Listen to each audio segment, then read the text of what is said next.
Bueno, vamos a empezar la quinta práctica, en la que vamos a ver una serie de técnicas que no hemos visto hasta ahora y que cada una de ellas no es lo suficientemente, digamos, compleja como para requerir una práctica para ellas sola. Entonces las hemos reunido un poco todas ellas al final para verlas en conjunto. Tiene todo lo que vamos a ver que ver más o menos con el tema de la diversidad, que ahora hablaremos un poquito de esto.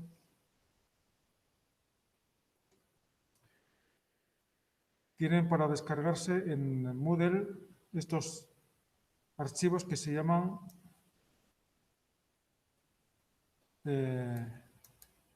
lagunas de león.dat, labaña.dat y regresión.dat. Se los descargan, botón derecho, guardar enlace como.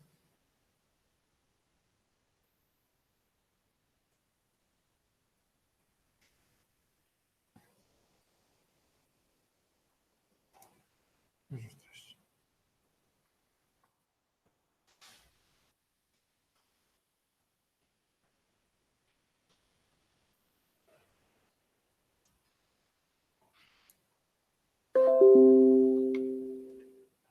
Entonces decíamos que íbamos a hablar hoy de diversidad, ¿vale? Cómo se trabaja con este parámetro y cómo operamos en paz con valores de diversidad, de riqueza, etc. Primero, ¿qué es la diversidad? Cuando hablamos de trabajos ecológicos, a un ecólogo le pueden interesar varios aspectos diferentes de un ecosistema. Le pueden interesar, por ejemplo, los aspectos meramente funcionales, cómo funciona un ecosistema, cuál es el flujo de materia o energía dentro de un ecosistema, ¿no? Por dónde va la materia, cómo fluye la energía, cómo es la estructura de la red trófica de un ecosistema, por ejemplo, quién se come a quién, cómo es la pirámide trófica, por dónde va el fósforo, el nitrógeno, el hidrógeno, los ciclos biogeoquímicos, ¿no?, que se llaman. Eso es parte de lo que se interesaría, por ejemplo, un ecofisiólogo, alguien que estuviera interesado en el metabolismo, en la fisiología de un ecosistema. Pero un ecosistema también puede estudiarse desde otro punto de vista, desde el punto de vista no funcional, sino estructural, ¿no? En ese caso hablamos de los parámetros estructurales de un ecosistema, que es una serie de valores, de medidas que nos dan una idea, simplemente con un dato numérico, de cómo se estructura un ecosistema. Es decir, qué poblaciones tiene, cuál es su tamaño poblacional, cuál es su número de especies, el reparto de los individuos de las especies entre las diferentes poblaciones. Y todo esto se describe mediante parámetros estructurales, ¿vale? ¿Cuál es el principal parámetro estructural de un ecosistema? Claramente, la diversidad. La diversidad, que se ha escrito muchísimo sobre este parámetro y es una de las principales formas de medir, por ejemplo, la calidad ecológica de un ambiente, ¿no?, de un hábitat. ¿Qué es la diversidad? La diversidad es un parámetro que informa o da cuenta sobre el reparto de los organismos, de los individuos que forman el ecosistema entre las diferentes especies que lo constituyen, entre las diferentes taxones que forman la comunidad biológica, la biocenosis de ese ecosistema.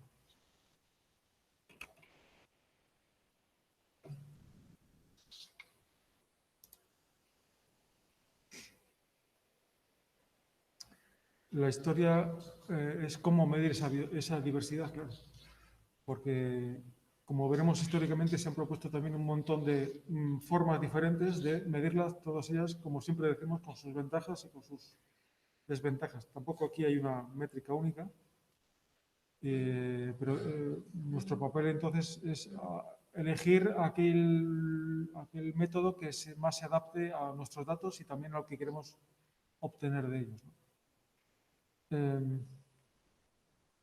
¿Cuál es la forma más sencilla, más simple de dar cuenta de la diversidad de un ecosistema, de un bosque, por ejemplo, o de un lago, o de un río? Pues simplemente informando sobre cuántas especies tiene, cuántas especies hay en ese ecosistema. Ese parámetro, el número de especies, en ecología se llama riqueza. La riqueza de especies. Porque se supone, y además es cierto, que cuanto más rico sea un ecosistema, cuantas más especies haya, tanto mayor va a ser la diversidad, claro.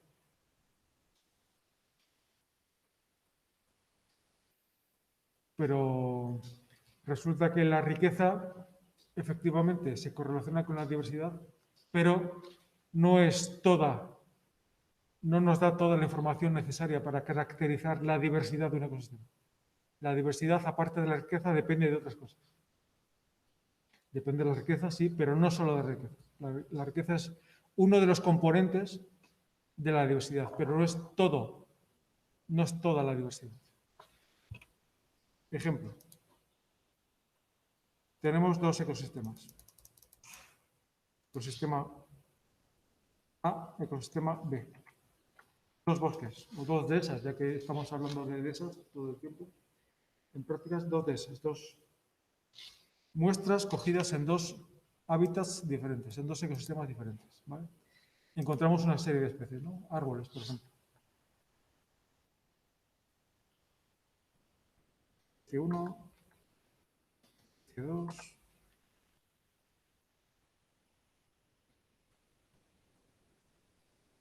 Diez especies.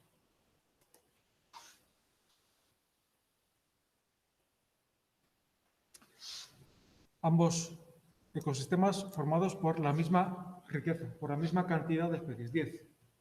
10 especies de plantas, por ejemplo. Y además en los dos encontramos también la misma cantidad de individuos,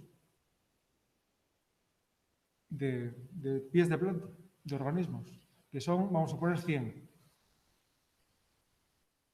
100 individuos. Entonces, ¿en qué difieren los dos ecosistemas? Difieren en el reparto de esos 100 individuos entre esas 10 especies. Por ejemplo, en el ecosistema A, esos 100 individuos se reparten de esta forma. La especie 1 tiene 90 de esos 100. La especie 2 tiene solamente 2 individuos. La especie 3 tiene 1. Y el resto de especies tienen un solo individuo de cada especie. ¿Entiendes? ¿No? Hay 90 robles, 2 hayas, un quejigo, un alcornoque, un olivo, ¿vale? Sin embargo, en el bosque B encontramos una composición, un reparto de especies, un reparto de poblaciones diferente. La primera tiene 10, la segunda tiene 10, la tercera tiene... Todas tienen 10.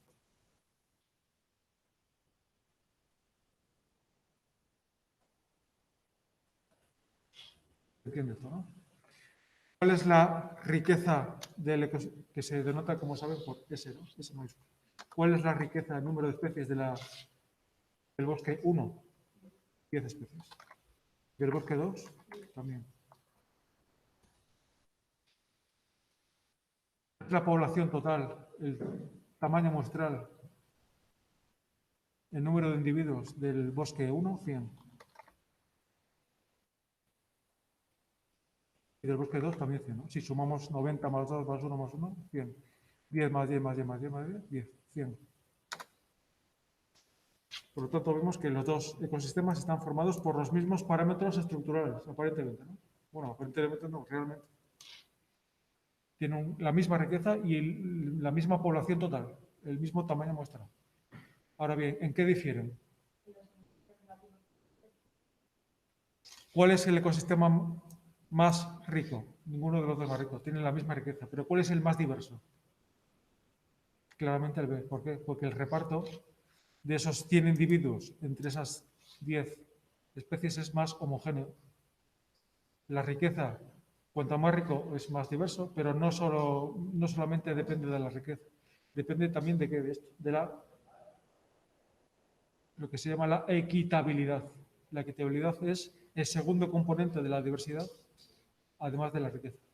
La equitabilidad responde al reparto más o menos homogéneo de los individuos, de los organismos, entre las distintas especies que forman esa comunidad. Aquí hay una clara dominancia, ¿verdad?, de una especie con respecto al resto. Yo, si me meto en ese bosque, veo solo robles. De vez en cuando podré ver algún individuo de la especie 6 o 7, pero yo veo sobre todo una única especie. Sin embargo, yo cuando me meto aquí, en el bosque B, veo de todo. Veo un abedul, veo un haya, veo un roble. Es mucho más diverso.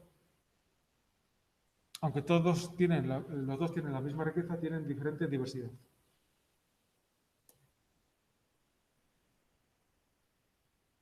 Pues bien, ¿cómo medimos esta diversidad? Si la riqueza vemos que no nos es suficiente, ¿cómo medimos ambos aspectos, la riqueza y la uniformidad o la equitabilidad? Pues para eso se han inventado una serie de métricas diferentes. Vamos a ejemplificarlo con un caso práctico. Tenemos aquí descargado un archivo que se llama lagunas, ¿no? Son lagunas de León. Lo vamos a abrir en PAST.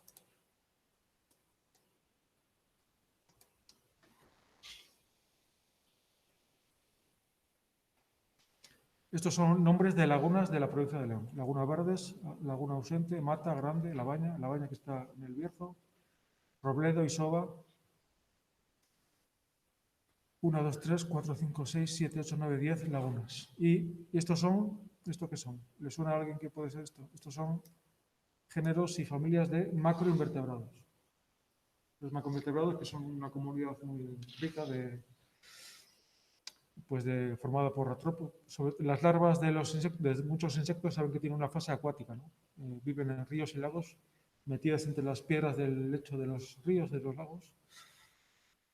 Pues no solo insectos, claro, también anélidos y también moluscos y ácaros y un montón de bichos diferentes forman los macroinvertebrados acuáticos, que se usan, por cierto, para evaluar la calidad del agua. En los ríos y en los lagos donde aparecen, responden muy bien a la calidad del agua. Y aquí tienen un montón de taxones diferentes, unos 30 o 40. Entonces eso significa que en la laguna de La Baña, por ejemplo, había 31 individuos de Pisidium. No es lo que es. Ese es el significado de esta tabla, ¿no? Entonces, ¿qué teníamos que hacer cuando nos enfrentábamos por primera vez a una tabla de datos? Pues primero identificar los elementos que tiene, ¿no? ¿Qué significan las filas? ¿Qué significan las columnas? ¿No? ¿Cuántas variables hay? ¿Cuántas muestras? ¿Cuántos niveles? Variables independientes, bueno, todo lo que ya conoces. Entonces, ¿qué me dicen de esta hoja? ¿Cuántas variables hay aquí? ¿De cuántas variables se compone? Toda hoja tiene que tener variables, ¿no? Si no, no podemos hacer nada. Variables y muestras, ¿no? Entonces, vemos 1, 2, 3, 4, 5, 6, 7, 8, 9, 10 columnas, ¿no?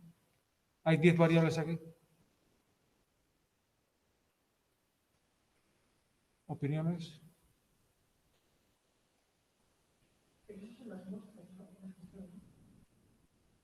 ¿Qué le pasó a esta tabla? Está rara.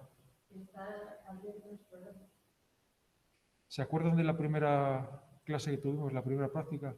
Modo R, modo Q. Casi todos los análisis que hacemos, decíamos al principio que los íbamos a trabajar con tablas en modo R. ¿Qué significa modo R? Un modo de trabajo en el cual las columnas son variables, o al revés, las variables están dispuestas en forma de columnas y las filas son las muestras. En las dehesas, ¿cómo tenemos? Pues tenemos potasio, magnesio, Calluna vulgaris, las especies también son columnas, ¿verdad? Porque son variables bióticas. ¿Y las filas qué eran? Las filas eran P1, P2, P3. De esa pastada 1, 2, 3. Esas eran las muestras. Aquí lo tenemos al revés. Aquí las muestras, las lagunas, están en columnas. ¿Y qué son las filas? Las filas son variables, son especies, son variables biológicas. Conteos de organismos, son variables biológicas. Esto se dice que es una tabla dispuesta en modo Q.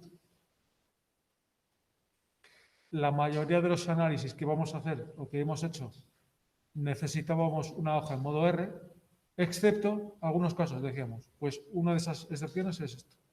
Cuando trabajamos con diversidad, necesitamos disponer la hoja en modo Q, en el cual las variables son filas y las muestras son columnas.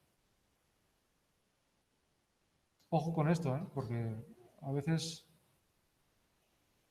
algún profesor malvado puede ponerse una trampa y poner una hoja en modo R o en modo Q. Ustedes están trabajando ahí 3 horas y todo está mal, porque se han equivocado desde el principio. Por eso digo siempre, dediquen 10 minutos o 15 minutos a no hacer nada, simplemente a ver la tabla. Y cuando ya lo tengan todo claro, esto es una variable, esto es un nivel, esto es un tratamiento, esto es un factor, entonces ya trabaja.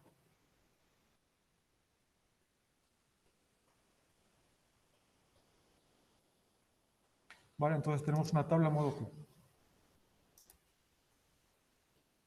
Entonces vamos a calcular diferentes índices de diversidad.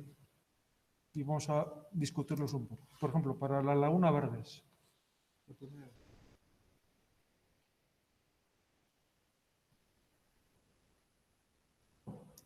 Aquí en Diversity le pedimos a Paz que nos calcule los índices de diversidad que se sepa.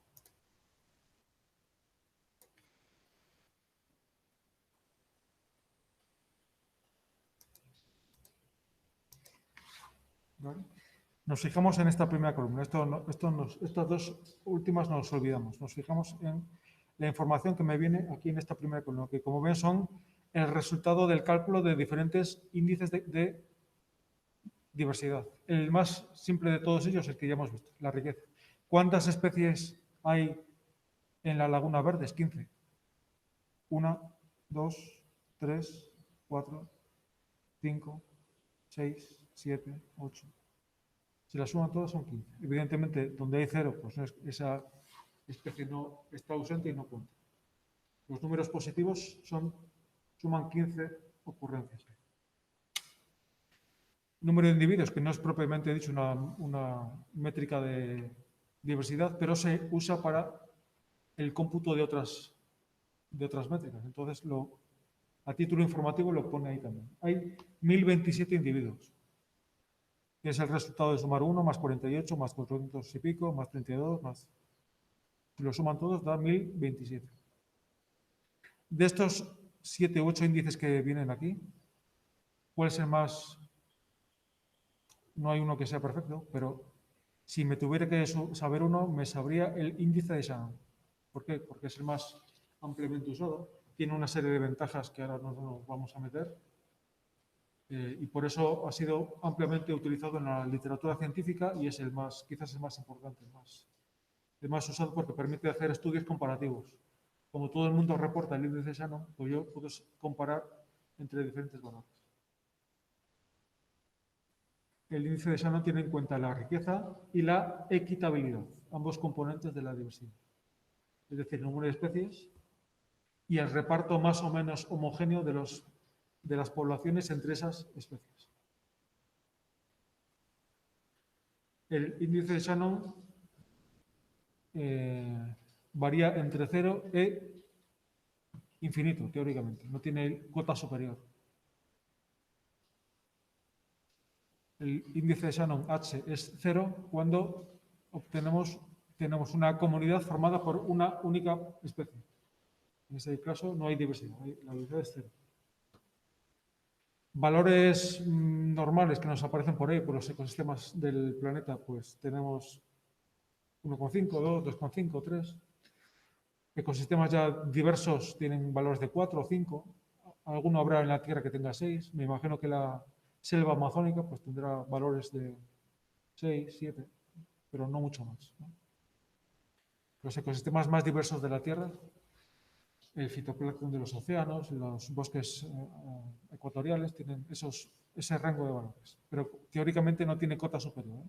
Podría haber teóricamente ecosistemas todavía más diversos.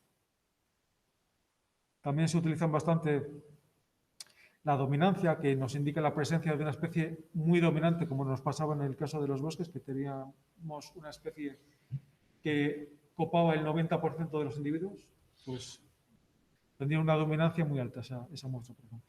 Y también en algunas ocasiones se da el valor del índice de Margalef, que es también bastante usado.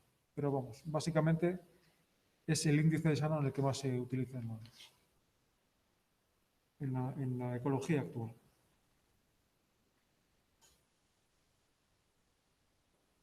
Fíjense aquí que de esos 1000 individuos, 1027 individuos, casi la mitad están en una sola especie, en Gammarus.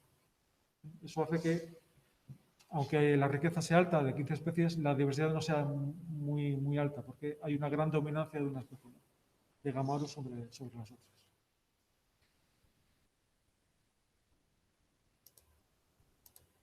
Aquí se lo explico, les doy algunos detalles sobre algunos índices que se tienen que saber, sobre todo el índice de Shannon, que es el más importante. Esto lo utilizamos así cuando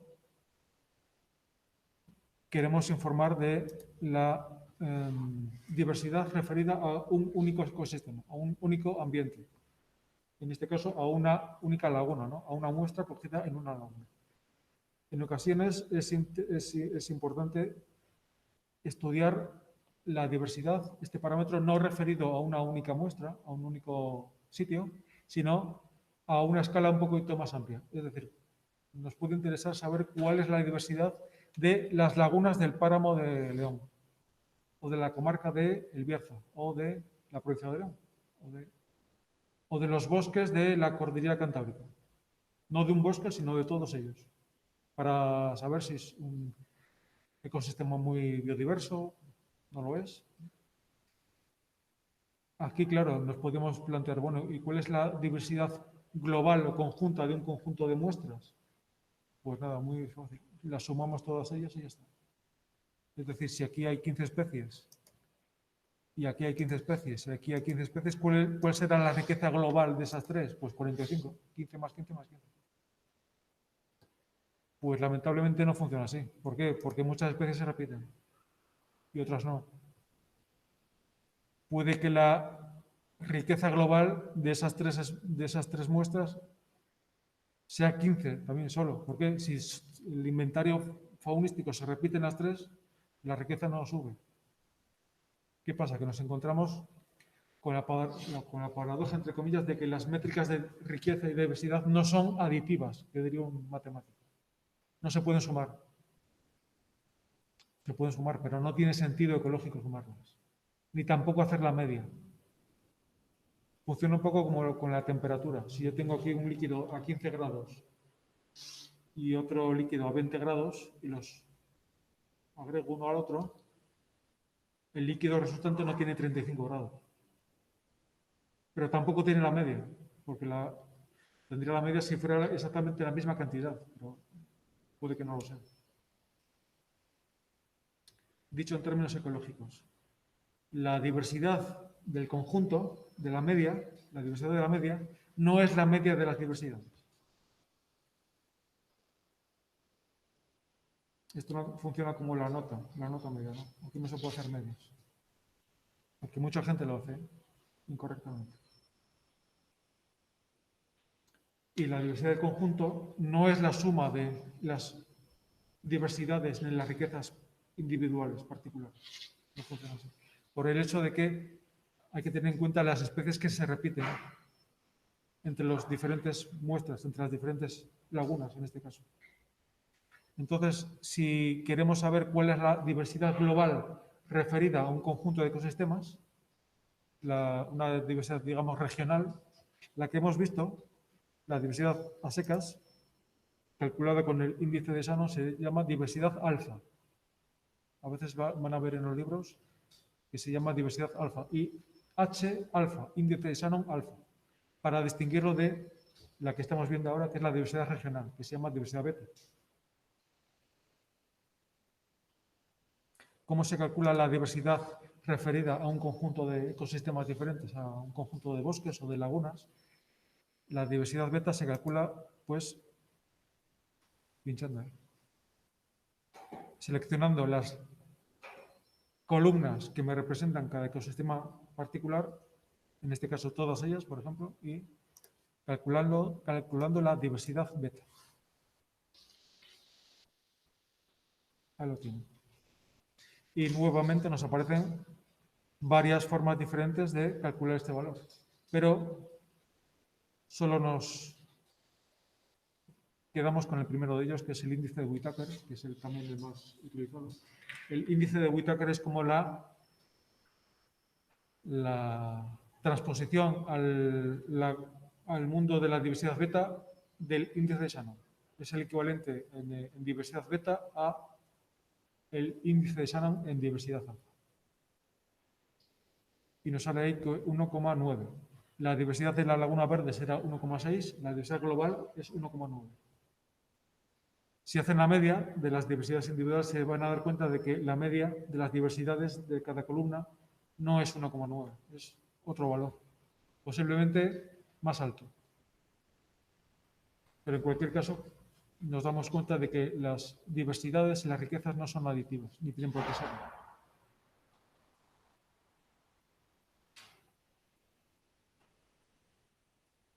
Eso es uno de los primeros problemas que nos encontramos cuando trabajamos con estos parámetros, la falta de aditividad. El segundo problema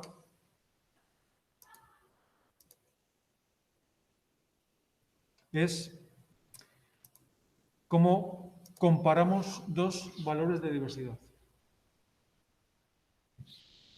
Cuando alguien dice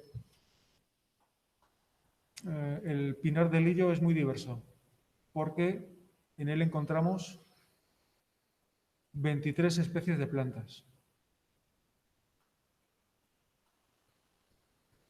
Dejando aparte el hecho de que la diversidad con la riqueza no tiene mucho que ver, como hemos visto hasta ahora, vamos a suponer que vamos a analizar esta frase. Dijimos el pinar de Lillo, por ejemplo, o el pinar bueno, sí, el pinar de Lillo, para no cambiar de ejemplo. Es muy diverso porque es muy rico porque tiene 23 especies de plantas diferentes. Si alguien me dice eso, yo inmediatamente le digo, sí, pero medidas sobre cuántos individuos. Es decir, ¿cuántos árboles has mirado tú para llegar a la conclusión de que hay 23 especies? Porque evidentemente cuantos más árboles mires, tanto más probable será que veas especies nuevas, ¿no? Quiero decir que los valores de riqueza y de diversidad no significan nada si no se informa a la vez del esfuerzo muestral o el tamaño de la muestra sobre el cual se ha hecho esa medición. Por lo tanto, cuando decimos que un ecosistema tiene tantas especies o que tiene una diversidad de 1,6, como hemos hecho en la Laguna Verdes, hay que decir, para que la medida tenga sentido, sobre cuántos individuos se ha hecho esa estimación. ¿Cuál es el tamaño muestral? ¿Cuál es el esfuerzo de muestreo? ¿Cuántas plantas o cuántos macroinvertebrados ha mirado usted para llegar a la conclusión de que hay 15 especies de macroinvertebrados en la Laguna Verde? ¿Dónde se paró de mirar? ¿Dónde se cansó de mirar la muestra? Porque cuantas más individuos mires, más especies te van a salir, y más, y más, y más. Cuando hablamos de riqueza y de diversidad, normalmente acotamos el espectro taxonómico al que nos referimos para no hablar de riqueza y de diversidad en general. Por ejemplo, no hablamos de riqueza. ¿Cuál es la riqueza de la Laguna Verdes?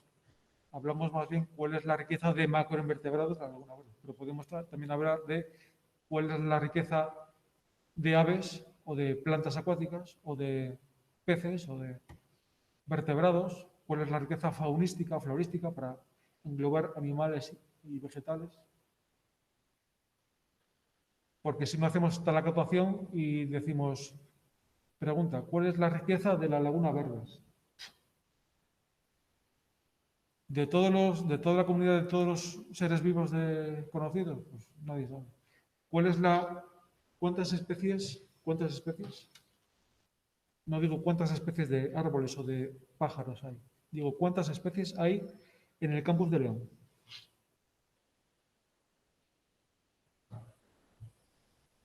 En el campus de Vegazón, en estos que serán 1 kilómetro cuadrado más o menos.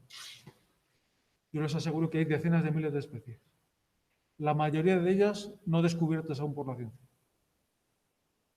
No hablo de pájaros, ni de mamíferos, ni de árboles, que eso están controlados. Claro, nos metemos en los protozoos, en amebas, en bacterias, en virus. Habría que analizar cada bacteria que estaba pegada a cada granito de arena del suelo del césped. Decimos todas, ¿no? Pues todas son todas.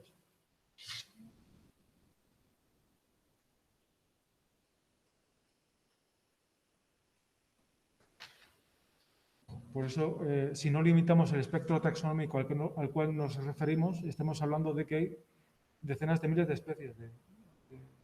De toda la escala animal y vegetal, pasando por los microorganismos, hay miles de especies. Y habrá tantas más especies cuantos más individuos miremos. Claro, eso es evidente. Cuanto mayor sea nuestro esfuerzo de muestreo, tanto mayor será el número de especies que nos encontramos. Entonces, el problema se plantea de la siguiente forma. Y si el tamaño muestral de dos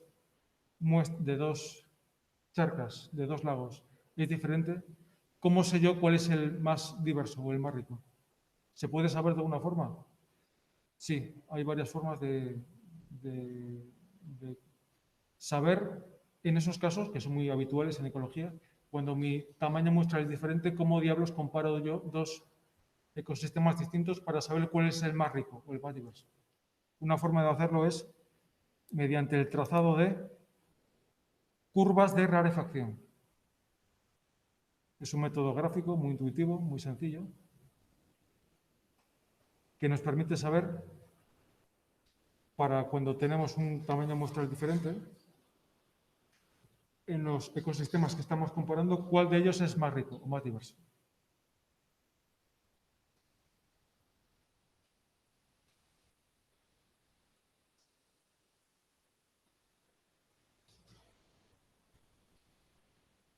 Vamos a hacerlo con un caso teórico. Estas curvas de rarefacción son tan sencillas que ni siquiera hace falta PAS para hacerlas. Se pueden hacer en una libreta, si queremos, a mano. Consiste simplemente en ir rellenando una tabla de dos columnas. En la primera columna ponemos el número de individuos y en la segunda ponemos el número de especies acumuladas.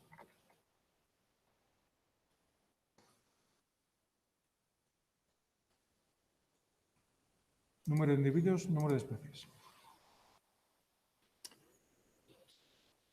Imagínense que yo voy a la Laguna Verdes y tomo una muestra de macroinvertebrados. ¿Saben cómo se coge, no? Hay una especie de cazamariposas, una rodecilla, se hace un barrido en el barro en el sedimento de la laguna y se va recogiendo la muestra. Esa muestra se coloca, se recoge, se pone en una bandeja grande de plástico y se van separando y contando e identificando los macroinvertebrados que te aparecen. Entonces, los contando, aquí pues se contaron 1000 y pico individuos y se identificaron 15 especies, ¿no? Entonces lo que hacemos es lo siguiente. Cogemos un individuo, el primero de ellos. Las piecitas lo cogemos. Un individuo. Pertenece lógicamente a una especie, ¿no?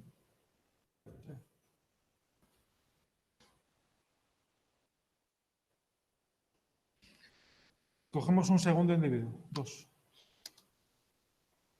Este segundo individuo pueden pasar dos cosas. O que pertenezca a la especie del individuo anterior, o que pertenezca a una nueva especie, a una segunda especie, ¿no? Vamos a suponer que es este segundo caso, que pertenece a una segunda especie. Tenemos dos individuos, cada uno de ellos de especies distintas. Tres. Tercer individuo. También pueden pasar dos cosas, ¿no? O que sea una tercera cosa diferente, o que pertenezca ese tercer individuo a cualquiera de las dos especies anteriores. Vamos a ponernos que es también una tercera cosa diferente. Tres.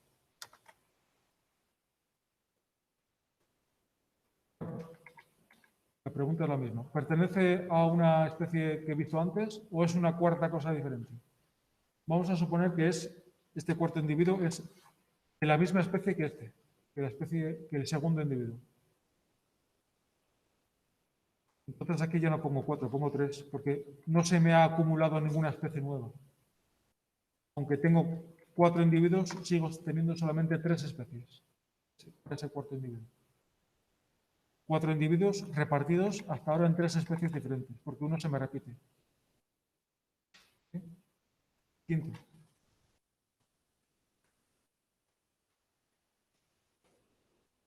Este quinto individuo es una especie nueva.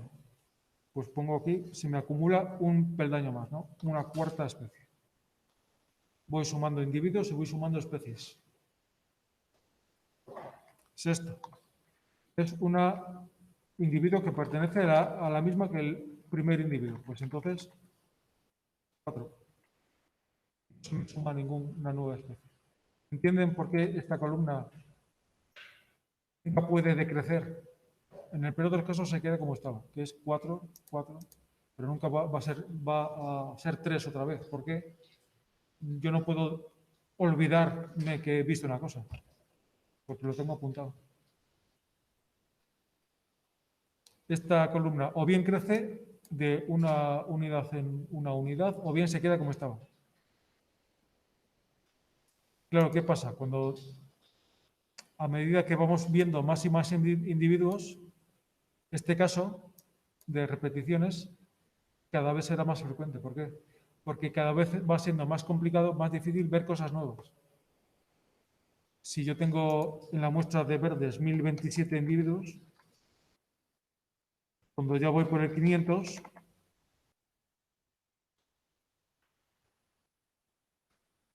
la probabilidad de que ya me haya encontrado por lo menos una vez con todas las especies presentes es muy alta, ¿no? Es decir, cada vez va siendo más y más difícil ver especies nuevas en la muestra. Por lo tanto, nos damos cuenta de que esta columna al principio va creciendo a toda mecha, pero poco a poco los incrementos cada vez son más pequeños, más raros, más infrecuente, que pasa de 3 a 4 y de 4 a 5 y de 5 a 6.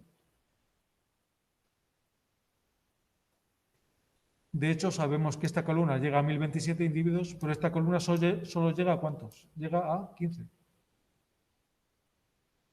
Es decir, no van creciendo a la par. Una se queda rezagada con respecto a la otra. Si representamos gráficamente estos datos, esto lo metemos en el eje X y esto en el eje Y, ¿qué aspecto va a tener esa gráfica? Va a tener un aspecto de no una línea creciente, sino una curva que va así. Al principio crece rápido, pero no tarda en amortiguarse ese crecimiento hasta llegar a ser una curva casi totalmente plana. Vamos a ver. Con este mismo ejemplo, Laguna Verdes. Vamos aquí a Diversity y le pedimos que nos haga una curva de rarefacción individual.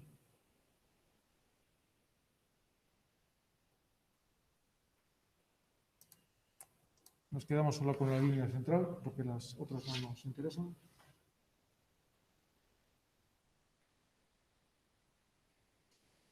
Pues aquí lo tienen. Estos son los individuos, los especímenes que vamos identificando y contando uno por uno, la columna de la izquierda. Y estos son los taxones, las especies que vamos identificando. Una llega a 1000 y pico y la otra se queda en 15, como ven. El máximo es 15. Entonces, cuando tengo 150 individuos contabilizados e identificados, he identificado ya 10 especies. 10 de las 15. Solo me quedan por ver las 5 más raras. Cuando me paso a 300, no tengo el doble, tengo solamente un poquito más. He pasado de 10 a 12 especies. Eso quiere decir que en estos 150 individuos, que van de 150 a 300, solo he visto 2 cosas nuevas que no había visto antes. ¿Entiendes, no? Y estos incrementos cada vez son más y más infrecuentes. Desde 750 a 900 o a 1000 no veo prácticamente nada nuevo. La curva es totalmente plana. ¿Para qué sirven estas curvas? Pues para hacer una comparativa entre dos muestras que tienen diferente tamaño muestral, diferente número de individuos contabilizados. Por ejemplo, creo que el ejemplo está puesto para ausente y Labaña. Vamos a coger esta laguna y esta laguna. Ausente y Labaña.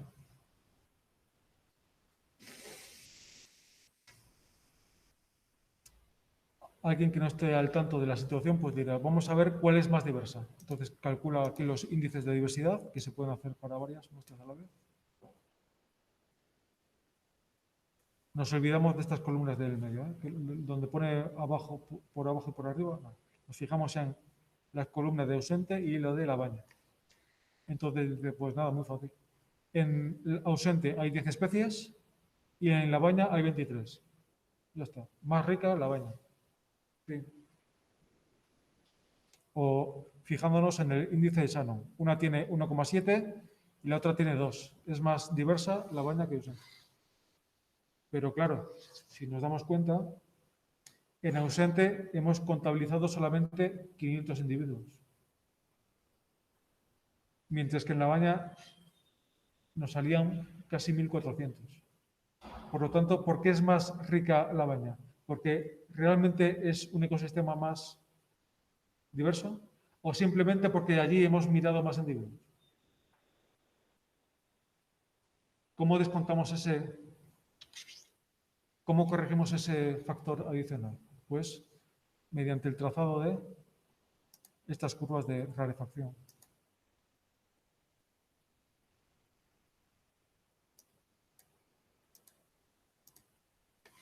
Ahí tenemos las dos curvas representadas en la misma gráfica. Entonces, esto nos permite pararnos a lo largo del eje X donde nosotros queramos y hacer la comparativa para el mismo tamaño muestral. Bien a 150, a 300, a 450. A 1000 ya no podemos porque en Labaña tenemos muestra, pero aquí ya no. Ya se nos ha agotado la muestra, la ausente. Entonces buscamos una frontera, un límite vertical que lo ponemos a lo largo de la escala del eje X. ¿Cuál es el último valor compartido por ambos que pueda ser comparable? Pues 450 vamos a poner. Entonces, cuando tenemos 450 individuos contabilizados en ambas muestras, vemos que en la laguna ausente solo tendríamos 10 especies contabilizadas, mientras que bajo el mismo esfuerzo de muestreo, en Labaña ya habríamos logrado identificar casi 20, 18. Ahora sí que es comparable. Ahora sí. Ahora sí ya estamos seguros de que Labaña es más rico que ausente. Es más diverso también. Porque hemos hecho la comparativa con el mismo tamaño muestral, con 450 individuos. ¿Se entiende esto, no? Si lo queremos más exactamente, vamos aquí a la pestaña de Numbers y comparamos los valores que nos salen para ambas charcas, para ambos ecosistemas, para cada uno de los tamaños muestrales que queramos. Por ejemplo, para 400 individuos. 400. En ausente solo tendríamos 10 especies. Redondeo porque las especies eran eso es una variable discreta, ¿no? No puedo tener 9,8 especies. O tengo 9 o tengo 10. Redondeo al entero más cercano, que son 10. Para 400 individuos, en una tendría solamente 10 y en la otra ya tendría 18 especies. Por lo tanto, es intrínsecamente más rica Labaña que ausente. No por el hecho de que haya medido, que también por eso, pero aunque me hubiera parado en 400 individuos, aún así Labaña sería más rica que la otra.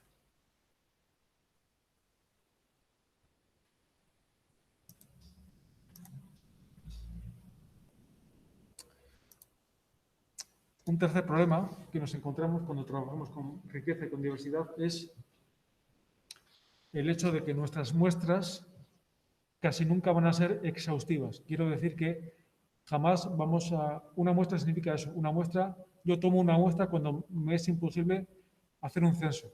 ¿Cuál es la diferencia entre censo y muestra? Eso ya lo saben ustedes, ¿no? Una muestra es una subpoblación tomada aleatoriamente de un universo. Cuando nos llaman para preguntarnos usted qué va a votar, eso es una muestra, ¿no?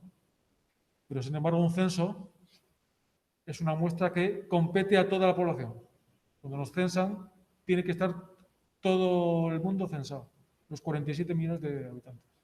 ¿Podemos hacer un censo de los macroinvertebrados de una laguna? Eso es imposible. Se pueden hacer censos, por ejemplo, en estudios de laboratorio, en los cuales tenemos unas plantitas ahí en un vivero, ahí todas controladas, en ese caso sí. Pero en condiciones naturales es prácticamente imposible hacer un censo. Los linces están censados. ¿Por qué? Porque hay 50. Eso es fácil pensar. Pero cuando estamos hablando de animales y plantas pequeñitos, que hay miles y miles de millones de ellos, nos tenemos que conformar con hacer una muestra. Tomar una muestra de esa comunidad y a partir de esa muestra inferir los parámetros que caracterizan a la comunidad, a las poblaciones totales. Y entonces cuando decimos que en la Laguna Verdes hay 15 especies, hombre, hay que decir, bueno, cuidado, hay 15 especies en la muestra que usted ha cogido. Pero puede que haya especies muy raras que no le han caído en la muestra que ha cogido. ¿Cuántas especies hay? Pues yo qué sé, igual hay 30, no hay 15, o hay 100. La pregunta es, a partir de una muestra, que es una muestra, una parte ínfima de la población total, de la comunidad total, ¿se puede inferir o se puede calcular cuál es la diversidad o la riqueza total? Pues la respuesta es que sí. Si la muestra está correctamente cogida, es decir, si es una muestra representativa, es una muestra no sesgada, es decir, he cogido la muestra en una parte que es representativa de la charca o la he cogido en una zona especialmente pobre o especialmente rica en macroinvertebrados, suponiendo, dando por hecho que la muestra es correcta, que se ha tomado correctamente, es decir, sin sesgos, en ese caso se puede inferir o se puede calcular cuál sería la riqueza total de especies presentes en un ecosistema sin necesidad de muestrarlo completamente, cosa que por otra parte ya sabemos que es imposible.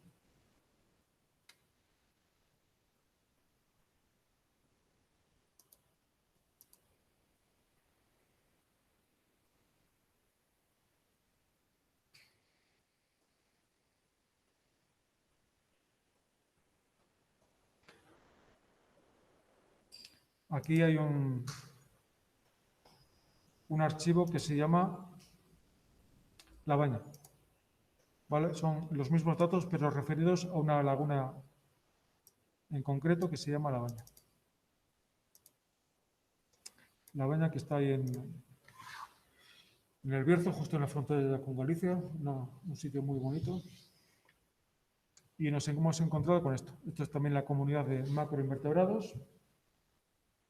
Y hemos cogido no una, sino 24 muestras. 24.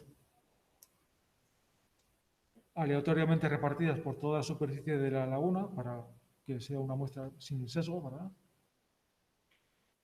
Vamos a suponer que todos los protocolos metodológicos que nos aseguran que el muestreo es correcto se han cumplido. Por lo tanto, tenemos ahí, esto es también una hoja en modo Q, ¿verdad? Con las especies en filas y las muestras en columnas. Y vamos a tratar de saber cuántas especies hay, no en esas 24 muestras, sino en la laguna en total. Si nos ceñimos simplemente a lo que hemos recogido en nuestras bandejas de laboratorio, tenemos, no sé si lo ven ahí,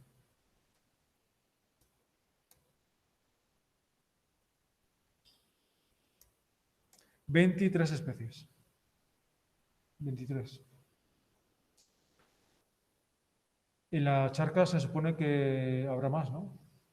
En la charca, porque habrá especies que son tan raras, tan infrecuentes, que no nos han caído en ninguna de esas 24 muestras. Habrá más. Nunca va a haber menos, lógicamente. Entonces, para eso vamos aquí a una opción en Diversity que se llama riqueza cuadrática.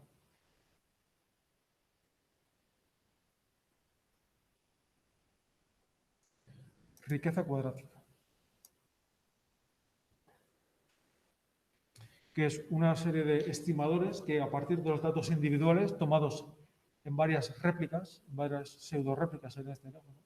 Porque tenemos una única unidad experimental que es la laguna, tomadas en varias muestras a la vez del mismo sitio, podemos inferir, podemos estimar cuál sería la riqueza total si hubiéramos tenido la santa paciencia de mostrarnos toda la charca. No 24 muestras, sino 24 millones de muestras. Pues aquí vemos que hacemos caso sobre todo de estos dos estimadores, que son los más utilizados, se los pongo ahí, que son Chao2 y Jackknife 2.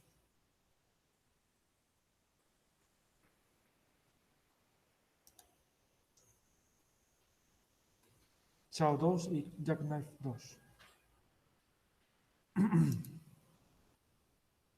Que los tienen aquí. Para el estimador Chao2 debería haber 22 especies. Y para Jackknife 2, 24. ¿Qué concluimos de esto? Que nuestro muestreo original era casi exhaustivo, porque habíamos visto que había 23. Y los estimadores me dicen que el número total oscilaría entre 22 y 24. Por lo tanto, estaba muy cerca de haber completado el inventario faunístico total de la laguna, con solamente 24 muestras. Esto nos permite saber cómo de exhaustivo es mi muestreo.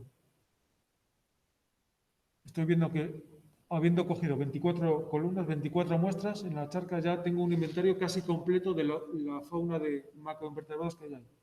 Porque tengo el listado casi completo de los 23 taxones.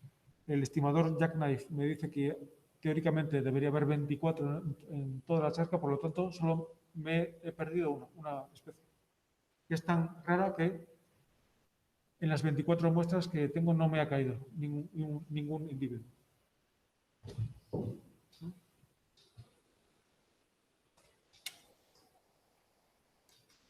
Otra forma de hacer esto, también aplicando un método gráfico muy interesante, es la aplicación de curvas de acumulación de especies. Estamos en el mismo problema, pero lo vamos a resolver de una forma un poquito diferente. Yo creo que es más sencillo, no más sencillo, pero más intuitivo hacerlo así, como sigue.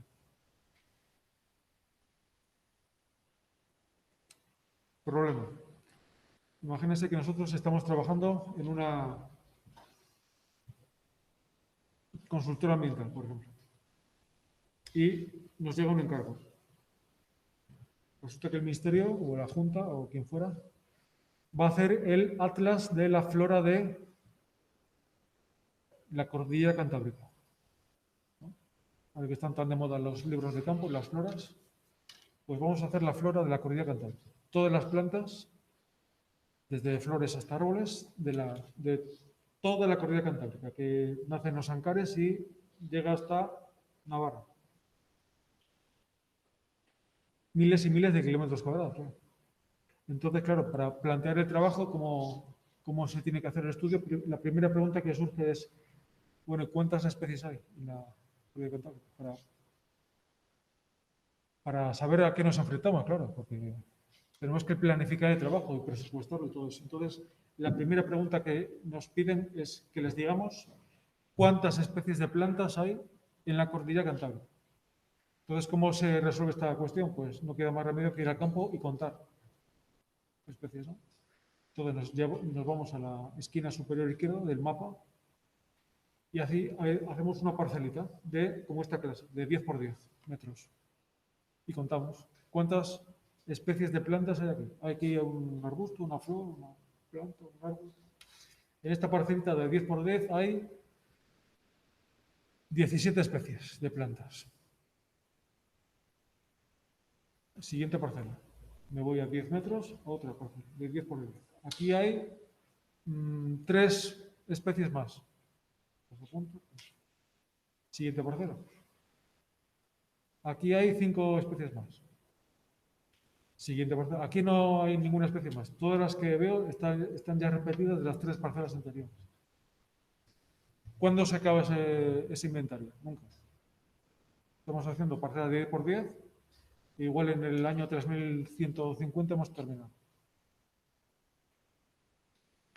Esa forma de contabilizar especies es inviable en la mayoría de las situaciones prácticas. Imagínense, por ejemplo, que nos piden que les digamos cuántas especies de fitoplancton hay en el Océano Pacífico. Cogemos una botellita de 2 litros, ¿no? La ponemos ahí al microscopio y contamos. Aquí hay 32 especies. Otra botellita. Aquí hay 16 más. ¿Cuántas botellitas de 2 litros hay en el océano? Pues igual 3.000 trillones, yo qué sé. Es inviable. Hacer ese tipo de trabajos en la práctica es inviable. ¿Cómo se hace esto en realidad? Pues renunciando a dar el número exacto y conformándonos con dar una estimación estadística. Perdemos precisión, pero ganamos tiempo. Entonces vamos a, en vez de decirles, hay 491 especies de plantas en la Correa Cantábrica, pues vamos a decir, hay 490 más menos 5. Pero de esta forma nos ahorramos un montón de trabajo, porque simplemente haciendo un muestreo de 15, 20, 25, 30, 50 como muchas parcelas individuales, ya puedo dar una estimación bastante exacta, bastante precisa de cuál es la riqueza total de una área extensa, de una región que quiero estudiar. Las curvas de acumulación de especies funcionan un poco como las curvas de rarefacción individual que hemos visto. Vamos a hacer el ejemplo. En este caso, las 2 columnas que tenemos que rellenar son, en vez de número de individuos, número de especies, perdón, número de muestras y número de especies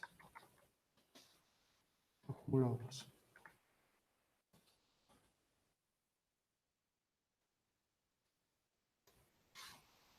Entonces voy a hacer la primera muestra. Voy a los Ancares y cojo una parcelita de 10 por 10. Primera muestra. Y aquí anoto las especies que hay. 18 especies. Segunda muestra. Aquí ya no es necesario que sea un transecto sistemático, sino es mucho mejor hacerlo al azar. Cojo una muestra aquí, otra aquí, otra aquí. Una serie de mediciones que sean representativas del ecosistema o de la región que yo quiero caracterizar. Unas al norte, otras al sur, un poco repartido por toda la zona. Cuantas más muestras, lógicamente mejor. Y cuanto más representativas sean esas muestras de la región global que yo quiero caracterizar, pues tanto mejor. Tanto más precisa será la estimación que yo dé de esos parámetros de riqueza. En la segunda muestra me fijo en cuántas especies, no en cuántas especies hay en esa segunda, sino cuántas especies nuevas hay con respecto a la parcela anterior. Y las sumo. Aquí me encuentro con 6 especies de plantas que no estaban en la parcela número 1. ¿Cuántas especies acumuladas, por lo tanto, llevo? 18 más 6, 24. Ven que se parece un poco a lo que veíamos antes, pero en vez de acumulando individuos, acumulando muestras. ¿Funciona igual o parecido? Tercera muestra. ¿Cuántas especies se me suman a las que ya tengo vistas de antes? En esta tercera parcela veo 4 especies que no había visto. Veo muchas más, claro, pero descontando las que se me repiten, veo 4 nuevas adiciones. 24 y 4, 28. Cuarta parcela. Veo 2 cosas más. Porque ya como ya tengo 28 especies nuevas vistas, ya es complicado ver cosas nuevas. Cada vez va siendo más difícil, ¿no? 28 y 2, 30. Así, cuando tengo ya un número respetable, por ejemplo, 50 muestras, ya veo que por muchas plantas que vea ya, todas las he visto ya. Todas las tengo ya catalogadas, inventariadas. Y se me quedan... ¿Cuándo se estabiliza este valor? Cuando ya tenga vistas todas o casi todas las especies. Que es justo lo que yo quería calcular. ¿Cuántas especies hay en ese ecosistema? Por lo tanto, tengo una estimación de la riqueza sin necesidad de haberme pateado toda la región y de haberme hecho millones y millones de parcelas. Es una estimación, es verdad, no es el número real, pero menos da una piedra. Mejor esto que nada, ¿no? Vamos a hacerlo con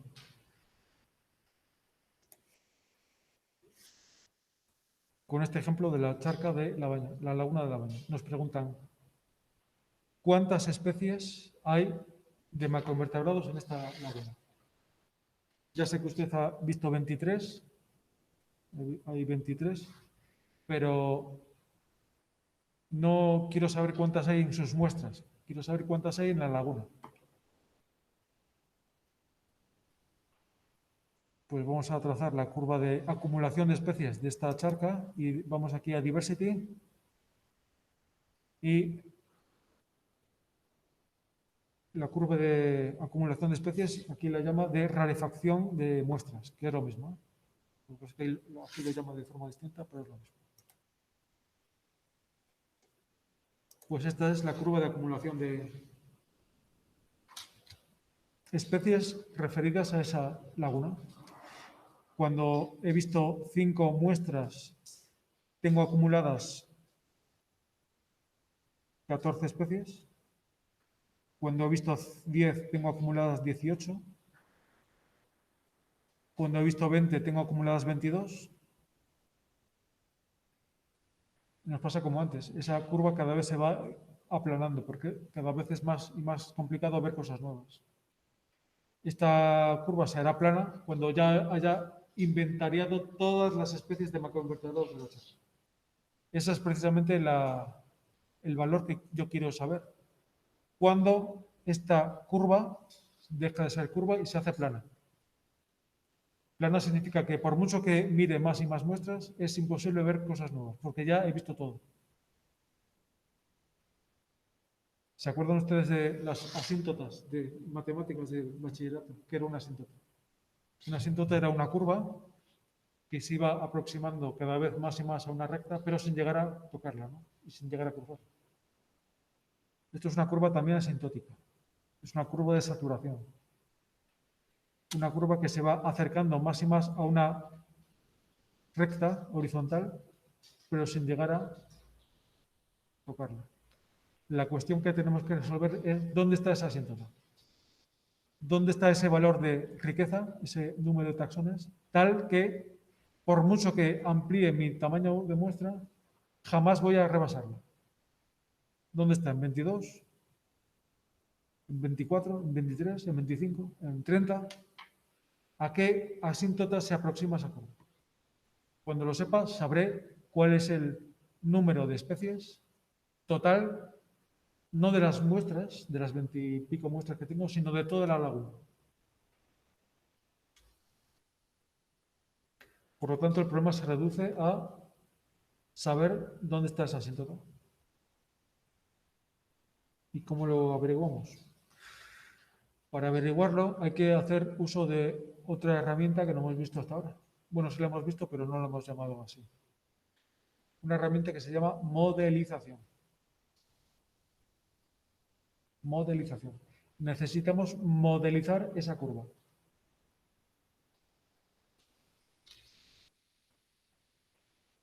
¿Qué significa modelizar? Ustedes están acostumbrados a hacer lo contrario. Les dan la ecuación, ¿verdad? El típico problema de matemáticas. Les dan una ecuación y dicen, represénteme gráficamente esta ecuación. O nos dan unos datos, X e Y, y nos dicen, con estos datos represente gráficamente estos datos. Pues no, muy fácil, ¿no? Un niño lo sabe hacer. Coge X e Y, ping, ping, los une con unos líneas y ya está. La modelización consiste en hacer justo lo contrario. Nos dan la gráfica y tenemos que deducir la ecuación que nos da esa gráfica. O nos dan los datos, los números, los tienen ahí. Estos son los valores de X y estos son los valores de Y. A partir de estos datos, llégueme usted a la ecuación que me da esos datos. ¿Qué tipo de fórmula es? ¿Qué es un seno, un coseno, una tangente, una recta, una curva, una exponencial? ¿Qué tipo de ecuación me da como resultado esta curva? O esos datos, que es lo mismo. Estos son los valores de X y los valores de Y. Entonces vamos a modelizar estos datos. Los copiamos.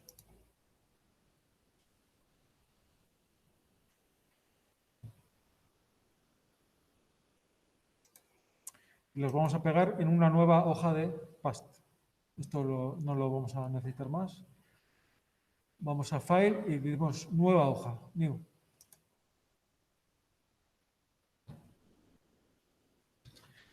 Entonces, para pegar los datos correctamente, esto ya lo saben de la primera práctica, me imagino, tienen que activar esa casilla de ahí, porque los datos que tenemos también tienen sus encabezados de las columnas, ¿no? Entonces, para ponerlos correctamente, los colocamos.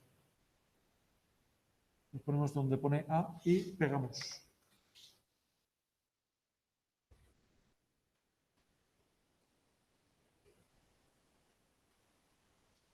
Pegamos ahí.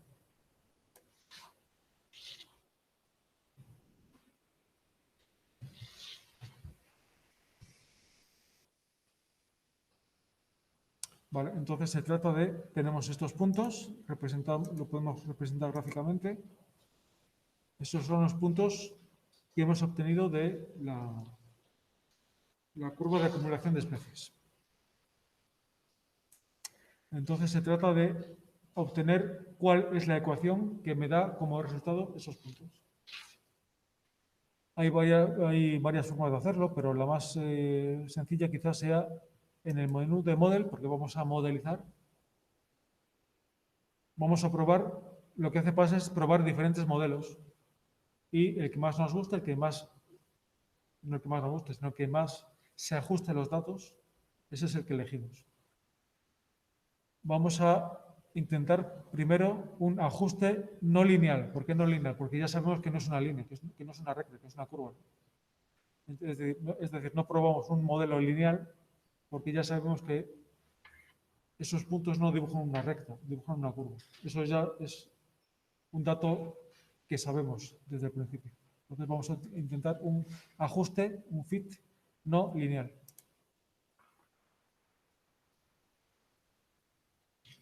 Entonces aquí vamos pasando por una serie de modelos. Con la rueda del ratón pueden ir viendo cómo es el ajuste con respecto a diferentes modelos. ¿Qué pasa con el modelo lineal? Que ya sabemos que no funcionaba aquí, porque si intentamos ajustar los puntos una recta, pues el ajuste es muy malo, porque vemos que no hay ajuste. ¿Qué pasa con un modelo cuadrático? Es decir, no ajustados a una recta, sino a una parábola, a una ecuación de segundo grado. Hombre, pues el ajuste es mejor, sin duda, que el caso anterior, pero no es perfecto. No es perfecto. Porque, sobre todo en los extremos, vemos que hay mucha distancia entre los puntos y la línea de regresión. No hace falta ir pasando uno por uno, porque ya sabemos a priori que ese tipo de curvas de saturación que van aproximándose a una asíntota siguen el modelo de estos dos señores, que son Michaelis y Menten. Ecuación de Michaelis-Menten.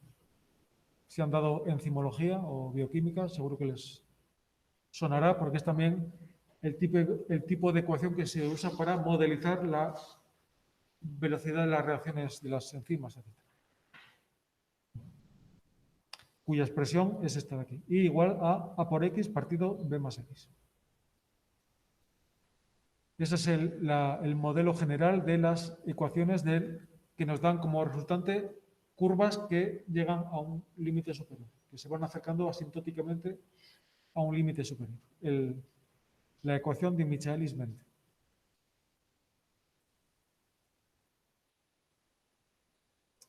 Ecuación que tienen aquí arriba. Es decir, si nosotros representamos gráficamente esta ecuación, nos da como resultado esta curva. Y igual a 24 por x partido 2 más x. 2,7 más x. Es decir, lo que hacemos al modelizar es hallar los parámetros, x e y ya lo sabemos, pero los parámetros a y b que nos dan como resultado la mejor ecuación en términos, la que mejor se ajusta a los datos originales. Pues bien, resulta que el valor de a, que lo tienen aquí, a, que en nuestro caso es de 24,6, es el valor de esa asíntota superior. Si yo trazo aquí una recta a la altura del 24, bueno, como estamos hablando de especies, redondeamos, 25, para redondear, 25. Si yo pongo aquí una recta horizontal a la altura del valor 25, una recta así, esa va a ser la asíntota superior de esa curva. El valor tal que esta línea roja se va a ir acercando cada vez más y más a él, pero nunca lo va a tocar, ni lo va a atravesar. Por lo tanto, ¿cuántas especies hay en la laguna de La Baña cuando yo tengo no 24 muestras, como tengo aquí, sino infinitas muestras? Cuando x tiende a infinito, cuando tengo toda la charca muestrada, cuando tengo infinitas muestras, ¿a qué valor se acerca la línea roja? Se acerca a 25. 25 especies.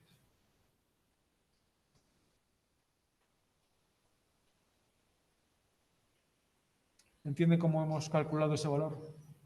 Hemos cogido los datos, los hemos modelizado, hemos hallado la ecuación que me da como resultado esa línea y atendiendo a los valores que calcula PAST para esos parámetros, resulta que A es el valor de la asíntota superior, 25. Por lo tanto, ¿cuántas especies hay en el total de la laguna? 25. Antes, con los estimadores de Chao y Jack Knight, nos decían que o 22 o 23, ¿no? Con este otro sistema nos da 25. Bueno, un valor también bastante aproximado y también bastante parecido al que nosotros habíamos obtenido en la realidad, que eran 23 especies, si se acuerdan. Por lo tanto, esto nos confirma, otra vez más, que nuestro inventario original era bastante bueno, era bastante exhaustivo, porque solamente nos quedaban por ver 2 especies. Pero yo no entiendo por qué hemos cogido ese tipo de función. O sea, ¿tiene que ajustar la línea más a los puntos?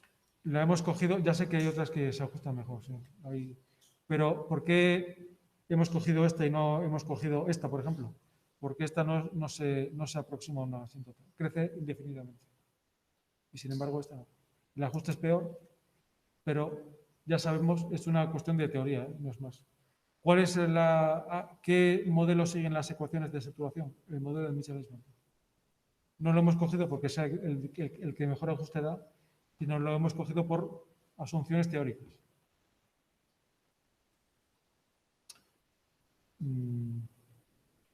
Esta ecuación nos permite también calcular otra cosa interesante, que es un poco al revés. Queremos saber cuántas muestras necesitamos tomar en la laguna para recoger un determinado porcentaje de esas 25 especies. Sabemos que en la laguna hay 25 como mucho. Queremos saber cuántas muestras tengo yo que recoger para verlas todas. Para verlas todas, muy fácil, todas las muestras, infinitas muestras. ¿Que quieres ver 25 especies? Perfecto, pues venga, empieza. Infinitas muestras. ¿Qué pasa? Que ningún zoólogo es tan ambicioso como para querer ver todo lo que hay en un ecosistema. Nos conformamos con un determinado porcentaje. ¿Entienden esto? aunque sepamos cuántas especies hay teóricamente en un ambiente, es imposible diseñar un muestreo para muestrarlas todas, porque la última va a ser tan rara, tan infrecuente, que es imposible verla con muestreos. O te llevas al laboratorio toda la charca, o es imposible verla. Por lo tanto, nos conformamos no con verlas todas, sino con ver el 95% de las especies.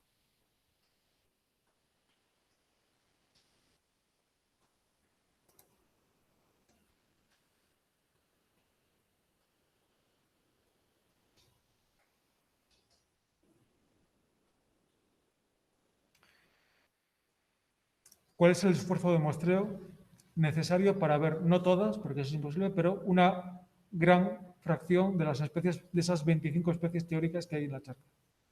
Pues despejando aquí esa ecuación, obtenemos que necesitaríamos ver 52. Nosotros hemos visto 24 muestras, es decir, necesitamos duplicar el esfuerzo de muestreo y unas pocas más. Que ya es tener ganas, ¿eh? Para ver solo unas poquitas más especies, hay que duplicar el número de muestras. Es decir, para pasar de 23 que he visto a 24, para ver la 24ª especie, necesito ver 30 muestras más. Y para ver la 25ª necesitaría no 30 más, sino infinitas más.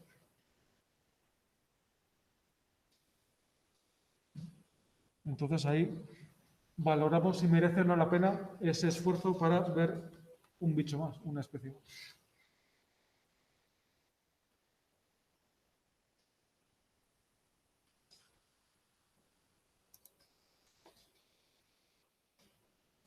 Bueno, para acabar vamos a ver una última cosa que no tiene, bueno, en realidad sí que tiene que ver con lo que hemos visto.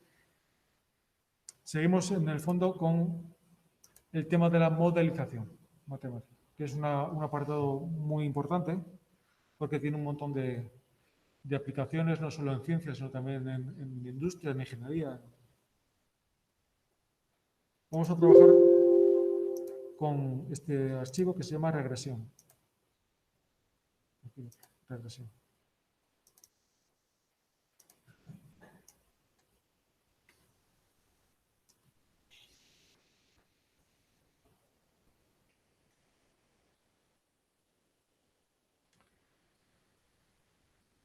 Y ya partimos de una situación súper generalizada. De hecho, ya, si se dan cuenta, ya las columnas ya no tienen nombre. Las he puesto adrede XY. Y ahí pongan lo que quieran. pH, conductividad, número de individuos, lo que quieran. Son dos variables cuantitativas, las dos, ¿no? Estos ya volvemos al modo R. Hay dos variables y 120 observaciones. ¿Qué harían ustedes si les dieran como tarea esta hoja de datos? Pues la pregunta sería, dígame si hay alguna relación entre esas dos variables, ¿no? La típica pregunta que nos hacemos en estadística. ¿Cómo actuarían ustedes? Pues muy fácil. Tenemos dos variables, estamos en el mundo univariante, ¿no? Hay una única variable respuesta, una única variable dependiente. Entonces, como las dos son cuantitativas, ¿qué es? ¿ANOVA o regresión? Como las dos son cuantitativas, regresión. Hacemos la regresión, el gráfico de la nube de puntos, el test de Pearson, ¿verdad? Y si es menor de P, pues tal. Y si es mayor de P, pues tal. Ya está. Si hacemos el test de Pearson o el de Spearman, me da igual, en el caso de que fuera normal o no, y nos diera mayor de 0,05, ¿qué pasaría ahí? Que no deduciríamos, ponemos ahí, no existe correlación lineal entre esas dos variables. Y subrayo lo de lineal, porque el test de Pearson detecta si hay o no correlación lineal. No se mete en otros berenjenales. Y lo digo porque pueden existir correlaciones que no sean lineales. ¿Entienden esto? Repito. Si hacemos un modelo como el que vimos en la tercera práctica, regresión lineal, la correlación famosa, que ustedes conocen con la R, el valor de P, esas cosas, ahí detectamos o no si existe relación lineal entre dos variables. Pero el hecho de que no exista relación lineal no significa que no exista relación en absoluto, porque no hemos probado otros modelos, por eso estamos modelizando. Es decir, puede que exista una relación curvilínea, por ejemplo, la que veíamos en las curvas estas de saturación, una relación logarítmica o potencial o exponencial o sinusoidal, un coseno. Los ritmos circadianos de los animales y las plantas pues siguen modelos sinusoidales, un seno. Día, noche, día, noche, día, noche. Si estudiamos una variable que responda de esa forma con el tiempo mediante un modelo lineal, pues no vemos nada. Porque el test de Pearson y tal solo detectan relaciones lineales, en otras no se meten. Entonces, ¿cómo podemos saber si entre esta pareja de variables hay algún tipo de relación o no? Si las representamos gráficamente, pues ahí no vemos nada. Vemos un montón de puntos que parecen ahí dispersos al azar por el gráfico. Pero ¿qué pasa? Que como ya venimos resabiados, y les decía yo que no nos tenemos que fiar de los gráficos, porque muchas veces nos engañan, esto nos pasaba con qué, si se acuerdan, con la latitud y el fósforo, ¿no? Que ahí nadie de la clase veía nada, y resulta que hicimos el test y vaya si había. Había una correlación súper significativa entre ambos. Por lo tanto, antes de lanzar las campanas al vuelo, vamos a comprobar si efectivamente no hay ningún tipo de relación lineal o de otro tipo entre esas dos variables. Cuando nos plantean así el problema de forma genérica, dígame si hay relación o no entre esas dos variables. Pues lo que tenemos que hacer es intentar visualizar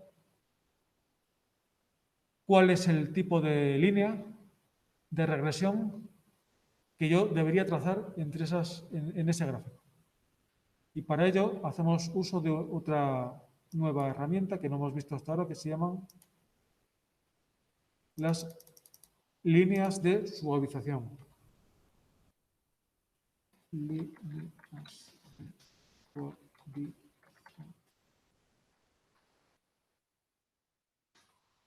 O de suavizado.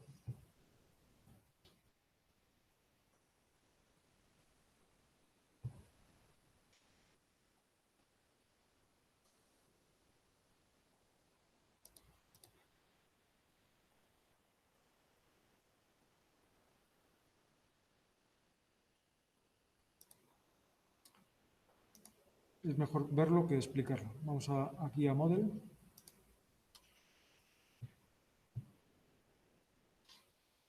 Y vamos a activar una opción que se llama suavizado de tipo LOES, que es uno de los más utilizados. Hay otro método aquí, pero les recomiendo que usen el tipo LOES, LOESS. LOES. ¿Qué es una línea de suavizado? Pues es una línea que, como ven, va atravesando la nube de puntos y que está así un poco trazada como si dijéramos a mano alzada, como si fuéramos nosotros con un rotulador dibujando esa línea. ¿Cómo se dibuja esa línea? Pues la línea va trazándose intentando que la distancia de la línea a los puntos sea la menor posible, a los puntos que va atravesando. Aquí empieza más o menos por la mitad, por empezar por algún sitio, ¿verdad? Y claro, como los siguientes puntos que se encuentran están aquí abajo, en la parte baja del gráfico, pues lo que hace es bajar para encontrarse con esos puntos.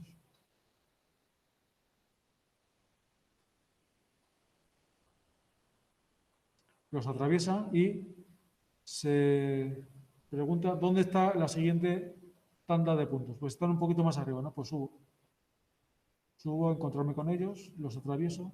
Aquí bajo un poquito otra vez. Aquí vuelve a subir porque se encuentra que la mayoría de los puntos del resto del gráfico están por arriba, por encima, entonces sube. Y aquí pasa lo contrario. Aquí, como los siguientes puntos están para abajo, pues baja otra vez para abajo. Aquí se vuelve plana, aquí vuelve a bajar por estos 3 puntos, intentando atravesar la nube de puntos de forma que se minimice la distancia entre la línea y los puntos que va a atravesar. Eso es como se traza una línea de suavizado, que es con un algoritmo matemático complejo, pero que no lo sé. Simplemente que entiendan cómo se dibuja. Aquí, con el único valor con el que podemos jugar es con este valor de suavizado, que va de 0 a 1. Valores pequeños, pues obtenemos líneas poco suavizadas, muy abruptas, ¿verdad? Como en forma de dientes de sierra, que tiene la ventaja de que se ajustan mejor a los puntos, pero tiene la desventaja de que son difícilmente interpretables. ¿Qué aspecto tiene esa curva? Pues no tiene aspecto de nada, tiene aspecto de una cordillera. Sin embargo, trabajando con valores de suavizado altos, 0,8, 0,9, obtenemos una curva que por una parte se ajusta peor a los datos, pero por otra parte es de más fácil interpretación, porque ya tiene aspecto de algo. Esto vemos, por una parte, que no es una recta, es decir, que la relación entre X e Y no es de tipo lineal, eso ya lo intuíamos, sino que de haber alguna relación sería de tipo curvilíneo, sería una curva y no una recta. Una curva que además es una curva que tiene una sola joroba aquí, que es una parábola, es eso, ¿no? Es decir, la línea de suavizado nos está dando a entender que la relación entre ambas variables es más bien de tipo curvilíneo, es una parábola, es una cuadrática, una ecuación de segundo grado. No de primer grado, que sería una recta, sino de segundo grado, que es una parábola, ¿verdad? Pues bien, vamos a comprobarlo, si efectivamente los datos se ajustan mejor a una parábola que a una recta, o que a otro modelo diferente. Una ecuación de segundo grado que sabemos que es un polinomio, ¿verdad? Un polinomio de grado 2. Pues vamos a intentar un ajuste polinómico.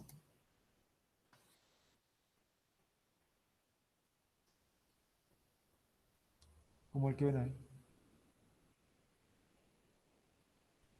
Entonces, el ajuste ya no es a una recta, sino a una parábola que tiene como ecuación esta formulita de aquí.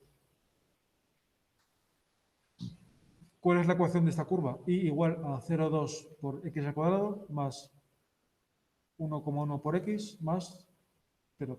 La típica ecuación de segundo grado, ¿no? Polinomio de grado 2.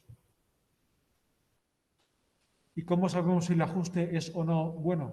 Pues atendiendo, como siempre, al valor de P, que aquí nos sale de 0,007, menor de 0,05, por lo tanto, el ajuste es significativo.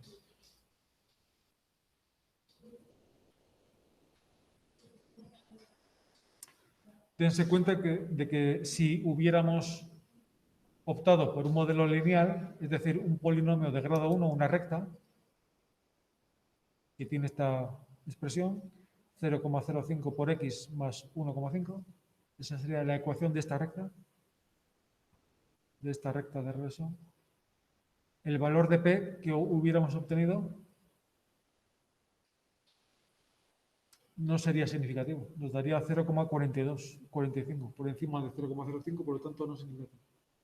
Y ven que simplemente modificando el grado de la ecuación, pasamos de grado 1 a grado 2, el valor de P se desploma, es decir, nos da un aumento muy claro de significación estética.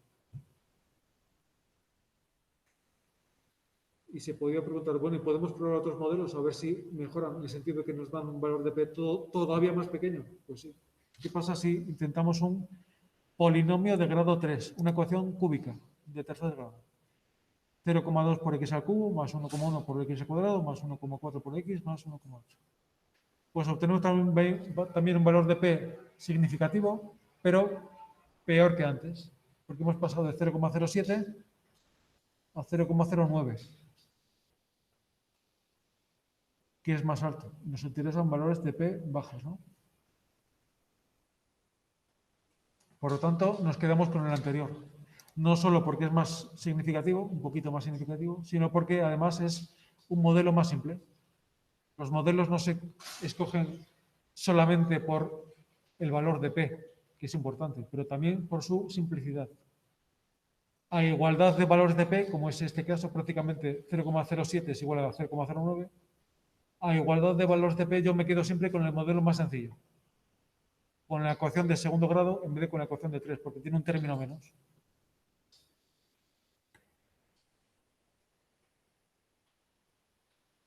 ¿Vale?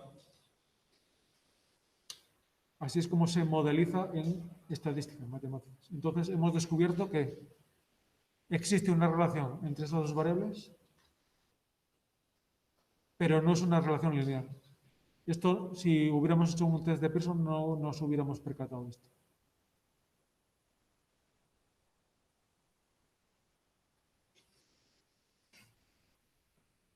Bueno, ya para terminar, vamos a ver, no sé si lo vimos con este grupo, o bueno, si no, aprovecho para repetirlo, unos puntos, consejos prácticos, esto ya fuera de la materia, simplemente para recomendaciones de cómo presentar gráficos cuando tenemos que hacer un trabajo, como de hecho tienen que hacer ustedes en los casos que hemos puesto para el ejercicio práctico.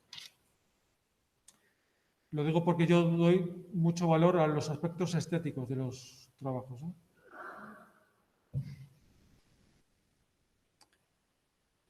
Unos gráficos correctamente presentados y que sean visualmente atractivos y que sean correctos. Por ejemplo, este gráfico es correcto, sí, matemáticamente es correcto, pero ¿se puede mejorar la presentación? Pues también. ¿Qué aspectos se pueden mejorar de esto? Pues si vamos aquí a Graphic Settings, preferencias de gráfico, pues podemos modificar. Esto lo más fácil que para que lo entiendan, es más que lo explique yo que cacharrear ustedes. A ver qué pasa si hago esto, a ver qué pasa si juegan con esto, a ver qué hace cada opción. Por ejemplo, si activamos thick lines, las líneas quedan más gruesas y quedan visualmente más, se ven mejor con líneas gruesas. También podemos jugar con el tipo de letra de las leyendas y de los ejes pero más que la fuente, es interesante jugar con el tamaño de letra. No cojan tamaños muy pequeños, sean generosos porque así se ven mejor los resultados, ¿no? Además, ayudan a que esté leyendo. Yo que tengo ya la vista un poquito cascada, pues mejor letras grandes que no pequeñas. Aquí también pueden jugar, por ejemplo, con el tamaño de los puntos, ¿no? Si tiene muchos puntos, pues lo hace más pequeños. Si tienen pocos, pues lo pueden hacer más grandes. Tampoco pasarse, porque entonces aparece aquí un borrón que no se distingue en nada. Entonces, bueno, un término medio.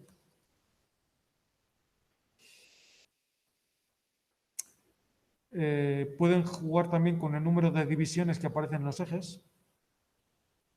Pueden optar, por ejemplo, por un número. Ahí, por ejemplo, está bien, porque nos desaparecen los valores decimales. Es decir, se trata siempre de descargar de elementos gráficos a la imagen, para que sea más visualmente más atractiva y también más legible. Por ejemplo, ¿es necesario poner un grid aquí? Pues yo no lo veo útil. No me aporta información. Y lo mismo para el eje Y. Un valor, así que tampoco poner dos divisiones solo, pero un número razonable. Siempre, siempre, siempre, esto sí que no es optativo, esto es obligatorio. Tenemos que poner qué significan los ejes. Esto es, por ejemplo, una relación de pH y conductividad.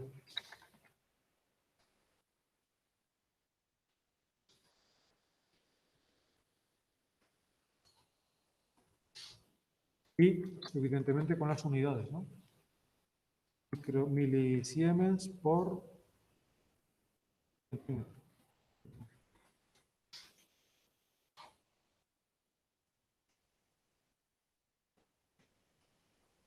Esto no es un aspecto estético, es que si no, el gráfico es incorrecto, porque yo no sé lo que viene representado aquí.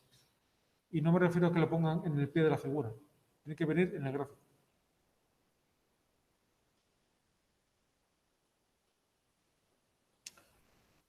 Otro aspecto importante es intentar, esto ya sí que es más bien estético que otra cosa, es intentar que los gráficos sean lo más cuadrados posibles, en el sentido de que tengan las mismas dimensiones en vertical que en horizontal, sobre todo con propósitos comparativos, por ejemplo, de 500 por 500.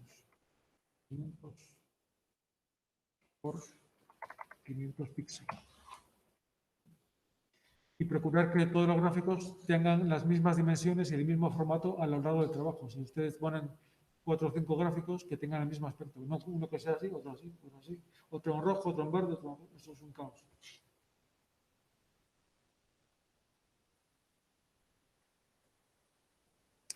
Y también muy importante, que poca gente lo hace, pero a mí yo creo que es interesante. Cuando el mismo eje, cuando la misma variable aparecen varios gráficos a la vez, por ejemplo, en la figura A representa la conductividad frente al pH. En la figura 2 representa la conductividad frente al fósforo. La conductividad se repite en dos gráficos, ¿no? Pues bien, si una misma variable se repite entre dos o entre varios gráficos, el rango de valores que cubre ese eje tiene que ser el mismo en todos. Si aquí va de 0 a 4, en el siguiente gráfico tiene que venir también de 0 a 4. ¿Por qué? Porque si no, yo no puedo comparar visualmente los dos gráficos, porque vienen en escalas diferentes.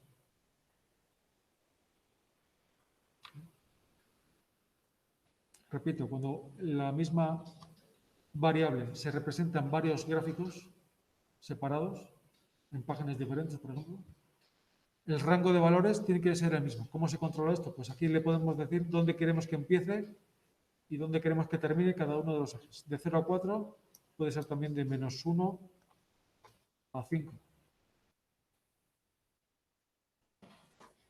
por ejemplo.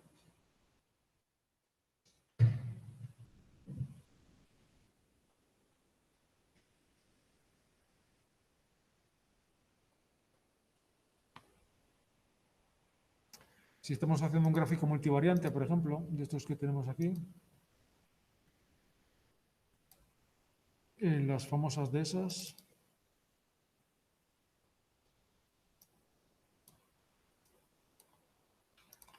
imagínense que estamos haciendo un CCA, por ejemplo.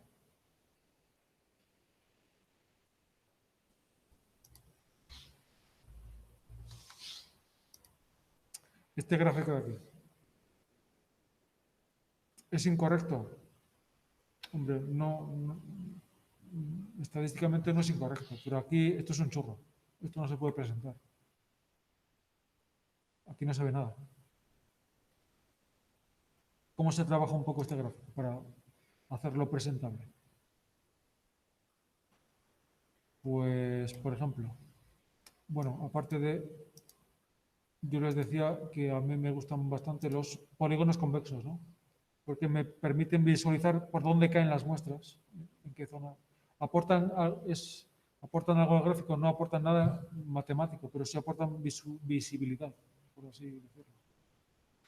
Podemos añadir también las etiquetas que corresponden a los grupos de muestras. Aquí me está indicando que son muestras de tipo 1, o de tipo desbrozado, 2 y 3. Ven ahí los números en rojo, ¿no? Cualquier elemento que me permita identificar visualmente sin necesidad de ir a la leyenda del gráfico los elementos, pues eso facilita mucho la interpretación. Por supuesto, un triplot, que dijimos que era una forma de representar simultáneamente muestras, especies y variables ambientales. ¿Y qué más cosas podemos hacer ahí? Pues, por ejemplo, eso, trabajar con líneas gruesas, ¿no? Aquí podemos colorear el interior de los triángulos del color específico de ese grupo. Que, pues eso, mejora su visibilidad, ¿no? Elegir un tipo de letra legible, grandecito más bien, tampoco pasarse, 14, 15, 18, 12, bueno, son valores. Sobre todo porque cuando pegamos esto en un Word, siempre vamos a tener un tamaño más pequeño. Aquí nos parece enorme en la pantalla, pero en un papel no es tan grande. Un elemento muy útil es intentar quitar los ejes del medio del gráfico, es decir, pasarlos a un borde. Es decir, quitar los ejes centrados y llevarlos a un extremo. Así descargamos la parte central del gráfico, que suele ser la más recargada de elementos.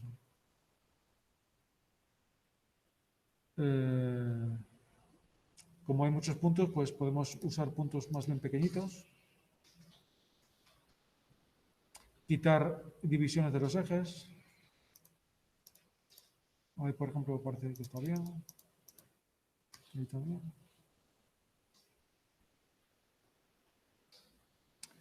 ¿Qué más? Los ejes los podemos traducir al castellano. En vez de axis ponemos eje. G1 y G2.